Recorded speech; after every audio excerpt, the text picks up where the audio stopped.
Congress good bye, திமுகவில் விரைவில் இணையும் காங்கிரசின் முன்னாள் முக்கிய புள்ளி.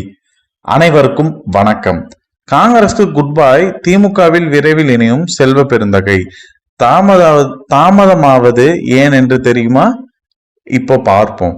தமிழக காங்கிரஸ் தலைவர் பதவியை இழந்துள்ள செல்வ பெருந்தகை திமுகவில் இணைவது பற்றி பேசி வருவதாக தகவல் வெளியாகி வருகிறது.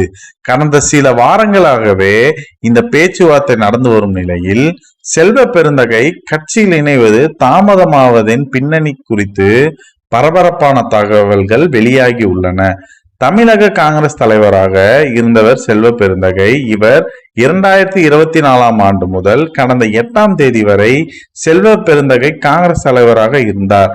சட்டசபை தேர்தலில் காஞ்சிபுரம் மாவட்டம் ஸ்ரீபெரும்புத்தூர் தொகுதியில் சிட்டிங் எம்எல்ஏவாக களமிறங்கி தோல்வியடைந்தார். தேர்தல் சமயத்திலேயே செல்வ பெருந்தகை தேர்தல் முடிவடைந்த பிறகு காங்கிரஸ் தலைவர் பதவியில் இருந்து விலக உள்ளதாக அவரே அறிவித்திருந்தார்.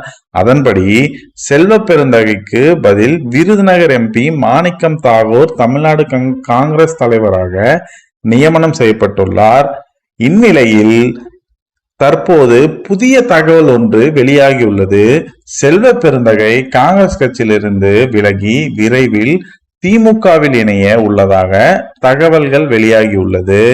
இதை தொடர்பாக செல்வ பெருந்தகை கடந்த சில வாரங்களாகவே திமுக தலைமையுடன் பேச்சுவார்த்தை நடத்தி வருகிறார். ஆனால் செல்வ பெருந்தகை திமுக கட்சியில் இணைவதில் ஒரு சிக்கலும் உள்ளது. திமுகவின் முன்னாள் அமைச்சர் தாமு அன்பரசன் கடும் எதிர்ப்பு தெரிவிப்பதாக செய்திகள் வந்து கொண்டிருக்கிறது. ஏனென்றால் தாமு அன்பரசன் காஞ்சிபுரம் மாவட்டத்தை சேர்ந்தவர். செல்வ பெருந்தகை திமுகவில் இணைந்து மாவட்ட செயலாளர் பதவி வழங்கப்பட்டால் மாவட்டத்தில் தனக்கென முக்கியத்துவம் போய்விடும் என்று தாமு அன்பரசன் நினைக்கிறார். இதனால் அவர் தொடர்ந்து எதிர்ப்பு தெரிவித்து வருவதாக கூறப்படுகிறது. இருப்பினும் செல்வ பெருந்தகையை கட்சியில் சேர்ப்பதில் திமுக தலைமை அதிக ஆர்வம் காட்டுவதாக கூறப்படுகிறது.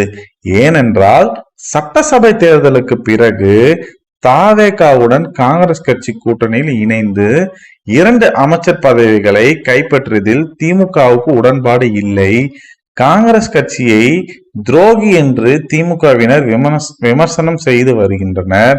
அது மட்டுமன்றி காங்கிரஸ் கட்சிக்கு பாடம் புகட்ட திமுக நினைக்கிறது. இதனால் காங்கிரஸ் கட்சியில் இருந்து ஒருவரை அரவணைத்துக் கொள்கிறது திமுக. அந்த வகையில் செல்வ பெருந்தகை கட்சியில் சேர்க்க திமுக விரும்புகிறது. அது மட்டுமன்றி ஒரு கட்சியின் மாநில தலைவராக செயல்பட்டது, ஆதி திராவிடர் தலைவராகவும் இருப்பதால் செல்வ பெருந்தகையை சேர்க்க திமுகவும் ஆர்வமாக உள்ளது. இதை பற்றி காங்கிரஸ் கட்சியினர் கூறுகையில் செல்வ பெருந்தகை திமுக நபராகவே செயல்பட்டு வருகிறார். கடந்த 2024 ஆண்டு கட்சியின் மாநில தலைவரானது முதல் திமுக தலைமையுடன் நெருக்கத்தை அதிகரித்தார் செல்வ பெருந்தகை. நடந்து முடிந்த சட்டசபை தேர்தலுக்கு முன்பாக காங்கிரஸ் கட்சி கூட்டணி மாற்றம் மற்றும் தமிழக அரசின் கூடுதல் அங்கீகாரம் பெறும் நோக்கில் விவாதங்கள் எழுந்தது. ஆனால் அவர் அவையெல்லாம் கண்டு கொள்ளாமல் திமுகவுடன் கூட்டணி தொடர வேண்டும் என்று வலுவாக கூறினார். சட்டசபை தேர்தலில் திமுக கூட்டணியில் காங்கிரஸ் அங்கம் வகித்ததில் முக்கிய பங்காற்றினார். விரைவில் அவர் திமுகவில் இணைய அதிக வாய்ப்புள்ளது என்று கூறியுள்ளனர். இதை பற்றி உங்கள் கருத்தினை எங்கள் கமெண்ட் செக்ஷன் படுகிறோம். மேலும் இது போன்ற காணொளியில் பார்க்க எங்கள் யூடியூப் சேனலை சப்ஸ்கிரைப் செய்யவும். நன்றி, வணக்கம்.